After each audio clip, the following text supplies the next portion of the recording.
때부터 아버지의 잦은 술심부름은 기본에 공부하는 도중에도 자기를 두들겨 팼으며 그걸 말리던 어머니도 두들겨 팼고 교과서도 다 찢어발기고 급기야 고등학교 시절에는 아버지가 일도 안 하고 회사에서 잘린 뒤로 집에서 술만 먹고 가정폭력을 더욱 일삼았다고 합니다.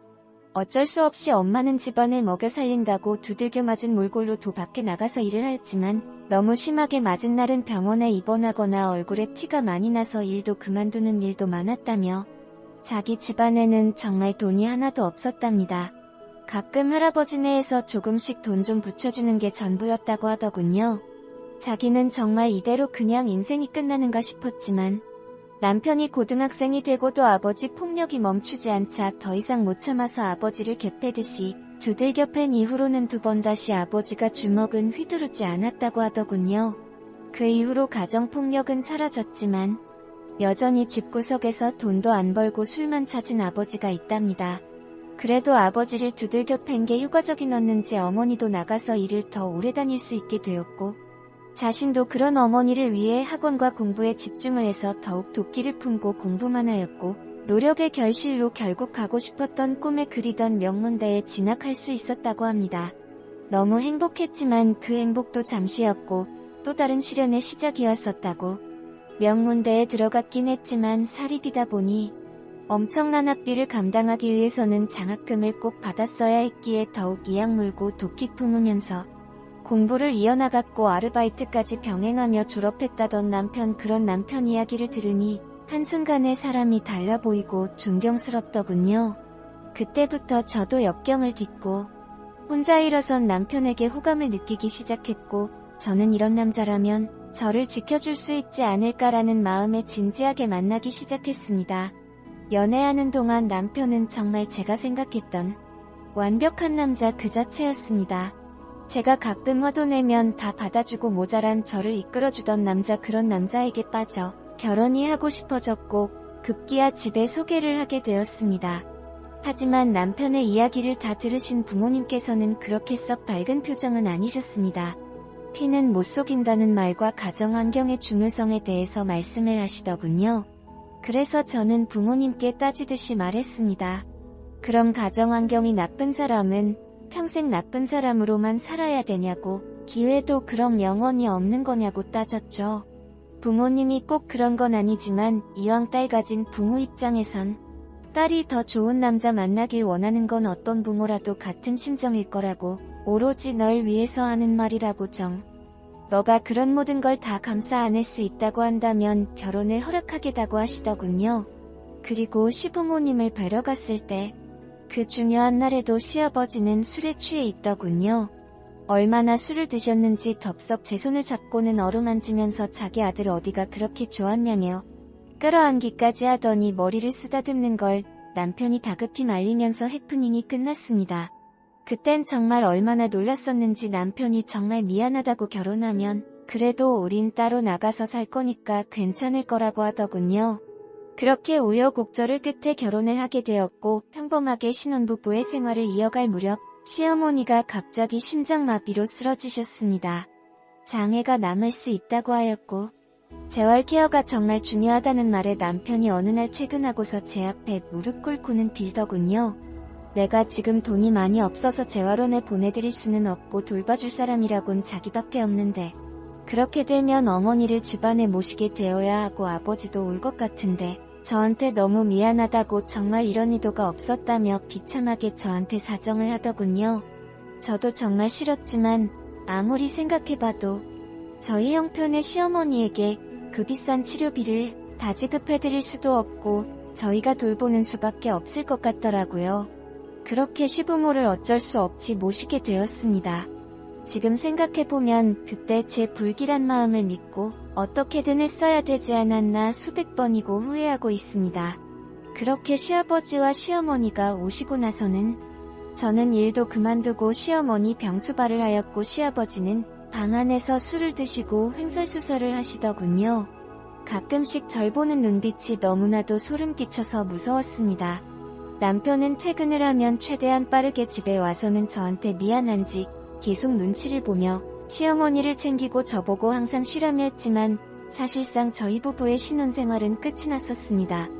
그리고 부부관계도 집구조상할 수조차 없었고요. 한 번은 시도한 적이 있었는데 시아버지가 문틈으로 훔쳐보는 걸 제가 발견하고 놀라서 소리친 이후론 저도 겁이 나서 2번 다시는 그런 적이 없었습니다.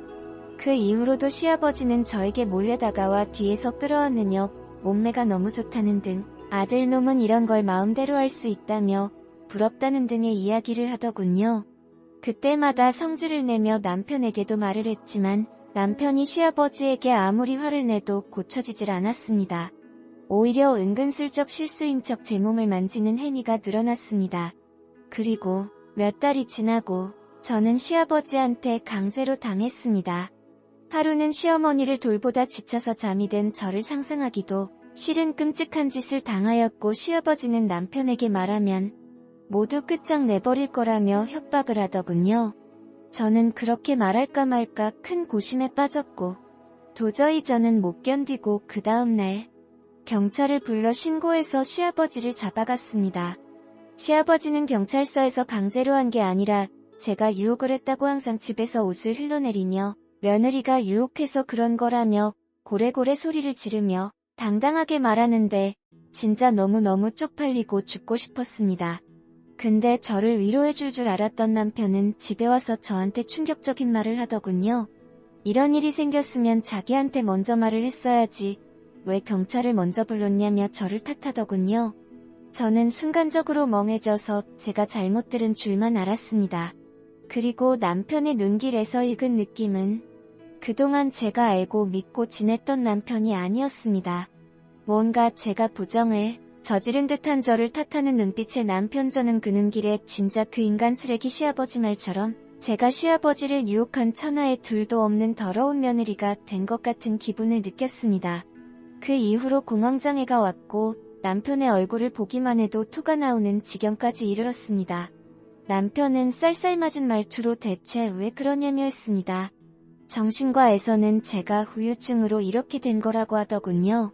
거의 한 달 지나도 몸 상태가 좋아지질 않자 남편은 혹시 임신한 건 아니냐며 테스트라는 해보라는 말에 제가 진짜 그때 정신이 반쯤 나가서 집안 물건이고 뭐고 다 집어던지며 남편에게 소리를 질렀었습니다.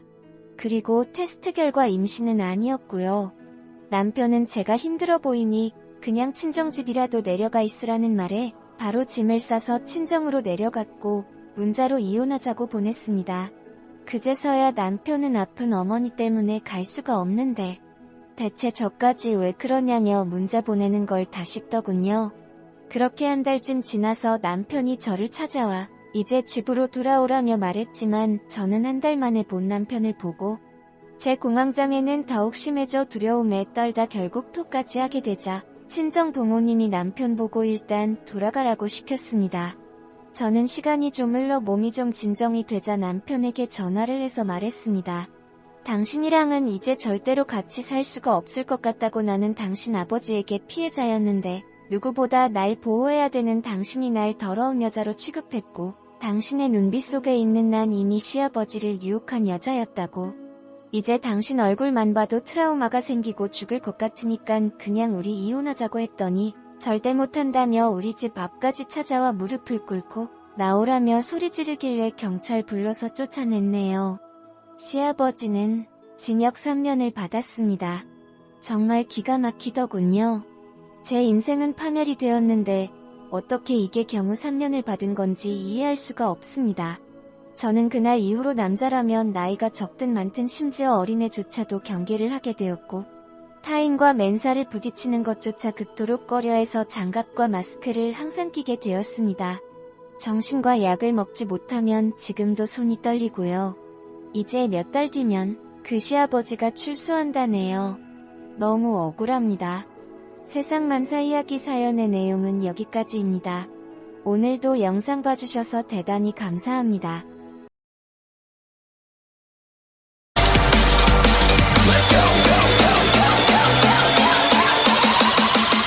We're back from the dead.